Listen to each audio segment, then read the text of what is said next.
Look at the length of this hallway. And we have this door opening up to your butler's pantry.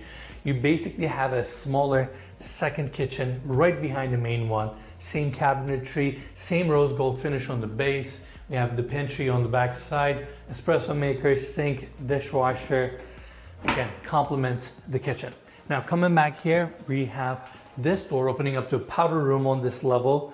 Antonio Lupe vanities with the seamless countertops, wallpaper throughout, LED lit mirror, good sized powder room for the common areas.